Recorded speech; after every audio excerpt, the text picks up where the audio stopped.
Hey, welcome to Fiber Lakes Garage, the home of random projects. We have lists, we have Jeeps, we have trucks, we have food. You name it, we got it. So help out the channel by just hitting that subscribe button. And if you like the video, go ahead and like it. And if you really like the video, like it and then tell a friend. But stay tuned, enjoy yourself. I'm gonna let you go because I got stuff to do.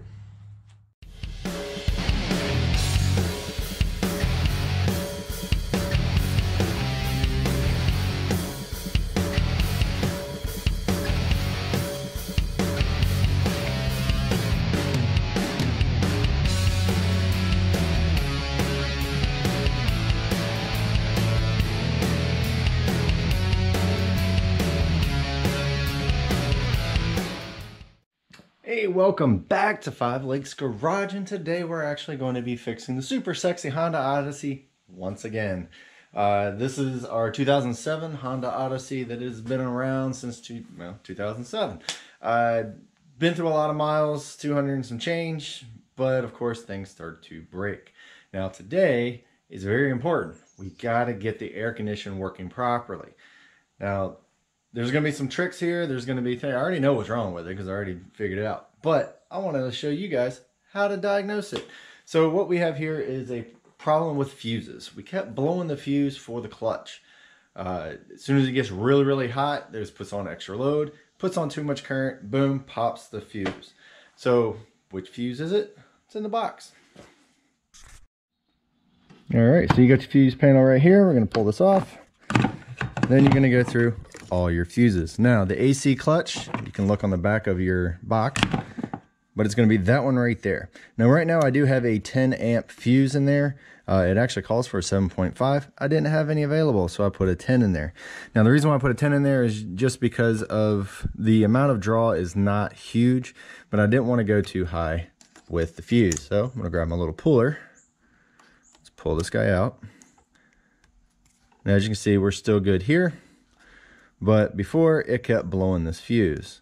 Now before I realized it was blowing the fuse, I was thinking maybe, hey, maybe it's the relay. Now your relay is right here. Now if you look at the actual number on it, 1967A11D. Well, this is for your air conditioner. That's for your windshield wipers. As you can tell, they're both the same. So if you guys are in a critical situation where you don't have air conditioning, but it's not raining, and your relay goes out, swap the relays, and because who needs windshield wipers when you have air conditioning? Got to go with what's important in life. So anyway, relay tested out fine, but the fuse, obviously, from what I was saying, was busted. So why would that be broken? Well, let's go find out. Put this away. Bam. All right, so now we're underneath the van. Make sure you secure it properly. I have some ramps that I put up there just so I don't have to mess around with the jack. But use jack stands, use ramps, whatever. Just make it safe. Don't let it fall on you. So anyway, this guy right here is the air condition compressor. Now we don't need to take this off, but we do need to unplug it. And there's only one plug that actually comes off of the AC compressor. And this right here will actually engage your clutch. So there's only one wire in there. So what we want to do is grab yourself a multimeter. You're going to turn that on. Now we're going to put it to ohms. Now by default, this particular machine actually just defaults to ohms. Don't pick on my connectors. I did break one. So I'm going to take my negative and just ground it to the chassis. Which in this case, I'm going to use a pair of vice grips. Because I need to get new. There we go. I need to get new leads. So anyway, so I'm going to grab my connector. And then I'm going to use, what's the ohmic value? I'm going to turn off the buzzer. There we go. Okay, so I have it going from the single connector going out to ground. And as you can see, I'm at 1.1 to 10 ohms. Now I know that this particular clutch needs to have at least 2 to 4 ohms. So this is too low. So that means the coils inside are not up to par. Now I do have a confession to make. I did replace this once before, but I used a cheap Chinese knockoff. And guess what? I'm back here doing it again. Not saying that every cheap Chinese knockoff is a piece of crap, but I haven't quite found a good one yet. I'm still on the hunt. So anyway, so this is way too low. We need to have it up to at least 2. So what are we going to use to replace it with? All right, so this is the kit that I did pick up. I did get it offline, and this is what it comes with. It comes with a new pulley. It comes with a new magnet. Now this magnet is basically just going to ride on the inside of your pulley. And then you have your clutch part. This, as you can see, it's got a clutch material around the outside of the pulley. This will just attach directly to the front. Now there are some clearances that you have to worry about and that type of thing, but this is basically how it sits. This right here will actually pivot onto an anchor point, and it will just ride on the inside. But this is what we want to test right now. Now, since I don't trust things, I don't trust people, I definitely don't trust companies. I want to make sure that this actually is in the realm of which we need, which is 2 to 4 ohms. So I'm going to grab my multimeter again. Really need to get new leads. All right, I'm going to stick one side in. Here, come on over. So this should be anywhere from 2 to 4. Let's see what we got. Oops. There we go. So we are at 3.8 ohms. So this should be good. See, with a couple of quick little tests, you can find out what the problem is without actually just replacing parts. Yeah, you can be a parts replacer, which sometimes, I admit, I'm a parts replacer. But checking out the ohmic value on this with a simple multimeter will find out exactly what your problem is, so you can only change the one part and have it fixed. So what we need to do now is start with the basics. Disconnect the battery. We're working with electrical stuff. We don't want to mess with anything up with the computer, so we're going to disconnect the battery. On the Honda Odyssey, make sure you have your codes ready for your radio and your nav system, because it's not going to work once you pull that battery. I have that set up on the wall over there, so we should be good there. So anyway, so let's disconnect the battery, get underneath. We need to get that the pulley off. Now there is a bracket in the way, so we got to take that out, which you'll see that here in a second. I'm going to try to do it without having to take the compressor off. Now, we don't want to break any of the lines. If we break the lines, it means you got to recharge it. You need to vacuum it, you need to oil it, you need to charge it. We don't want to do that, so we're not going to break any of those lines. Now, if you are good enough, you can actually get the nut off without actually taking the compressor off the engine. There should be a little bit of room. It's going to be tight, but we should be able to do it. And if it doesn't work, then you just take it off, you tilt it up and hit it with an impact, boom, pops right off.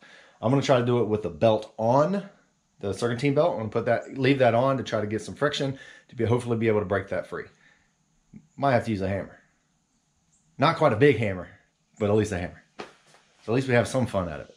All right, let's crawl underneath and pull it off.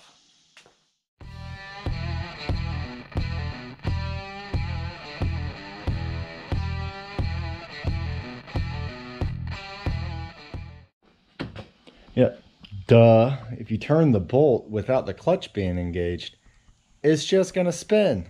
So I had to adapt and overcome. This is what I did.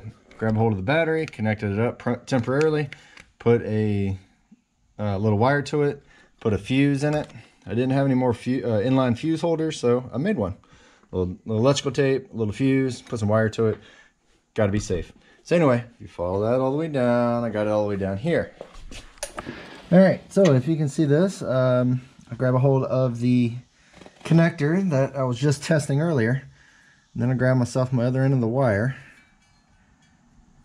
And then I'm going to stick it right inside, which will engage that clutch. Now, luckily, it still works because it's not completely busted. It's just got too many ohms in it, or not enough ohms.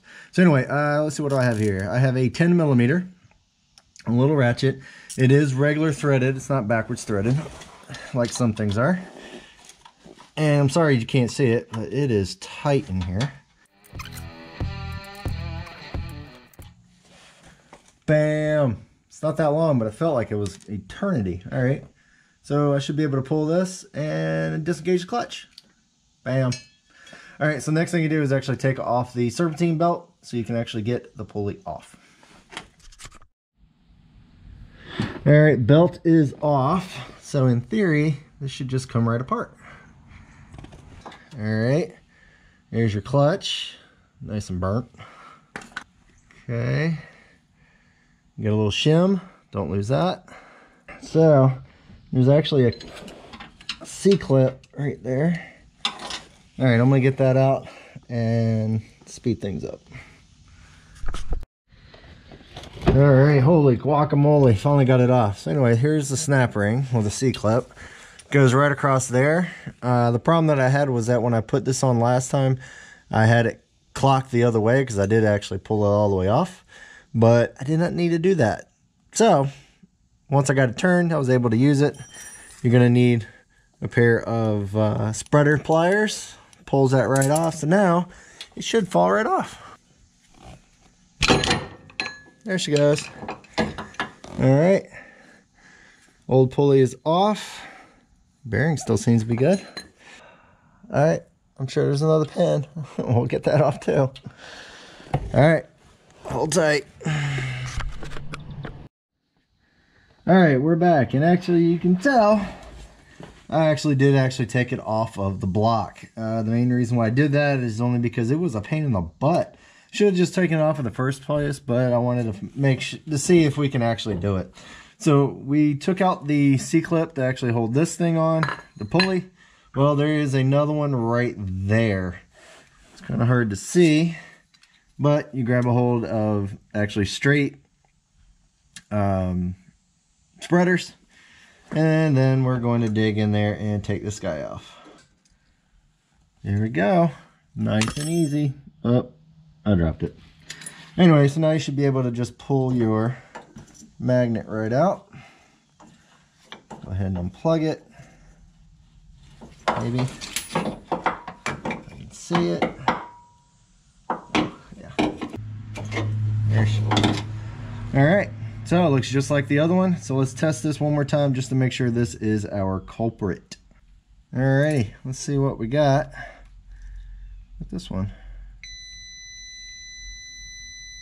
Yeah, 1.1, 1.2. Junk. Alright, well, next thing is just to put everything back in reverse. Clean off all your surfaces, make sure it's nice and clean. And then we'll be able to put everything back. Don't lose any of your C-clips. They are reused. Does help when you're actually focus on what we're working on here. Anyway, all right, so we're gonna clean this all off. Just grab a rag. And when I was taking this off, there was a few burrs around here. I might just take a piece of sandpaper and just kind of clean that up a little bit. So hopefully the new one will actually slide in pretty easily. Now the plug is on top. Plug that right into your new magnet and then do everything in reverse. Yay! All right, got your new magnet. Gonna plug that in. Hopefully, it's a tight squeeze. Don't worry, it's only one way of going on. There we go. Clip right in. It would help if I actually had a lift. I don't have a lift. So one thing you do need to keep an eye on is that this, let's see, focus. Anyway, this guy is tapered. Tapered on the inside, flat on the other side. So the flat part should go towards your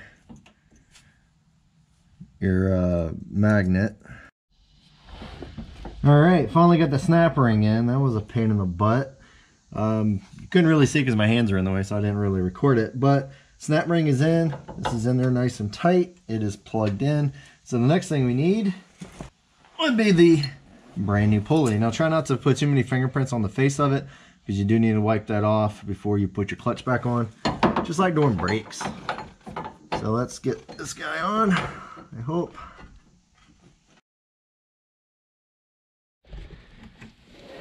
All right, so we have everything put back together. One thing to keep note of, sometimes there's one shim, there's two shims, depends on which one it is, but your once you put your clutch back on, the pulley itself should be able to spin freely without the clutch turning. And once I click this, it should engage. Now I'm doing this again with my little wire that I made earlier to tighten this up so I can be able to hold the pulley while tightening up the nut. See if she works. All right, so I am just grounding the chassis to the main, so the battery works. All right, that's good. All right, so we are good to go. Tighten that up just a little bit more and put it all back together. There we go. All right, so we have a camera that I just kicked out of the way. Sorry about that. All right, so you have 4 of these long bolts to be able to put this guy back together. Don't just start taking a whole bunch of bolts off, because some of them might be connecting up to your hoses. So just take these 4 long ones out, and now we just need to put it back in.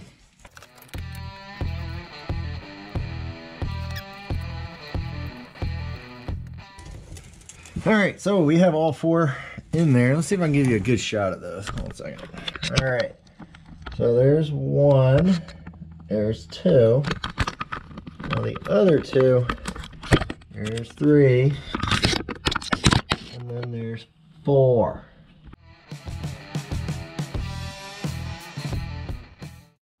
All right, so the battery is connected back. I changed out the fuse back to a 7.5, where I did put a 10 in there just to keep it going. Everything is, the circuit team belt's put on, the bracket's been put on. And one thing about the bracket too, the 1 bolt is really long. That's actually one of the frame bolts. So make sure you put that back in after you take the bracket off to try to support everything, so everything doesn't get out kittywampus. So the only thing left now is to test it. Got the key. Let's go.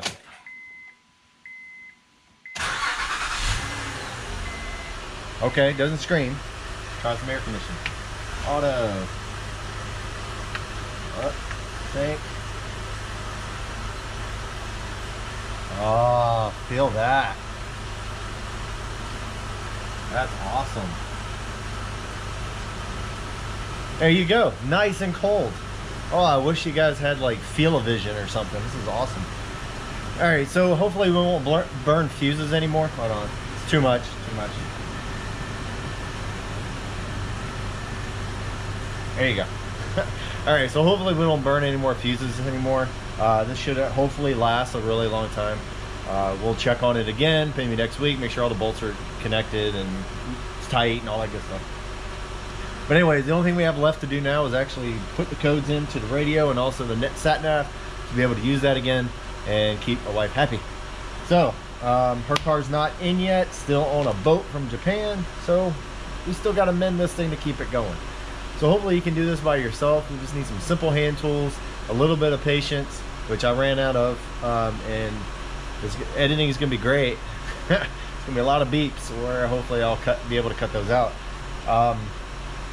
So anyway, so I would recommend actually taking the thing off of the engine, only because there's not enough room to be able to get your pliers in there to actually get the C-clips off.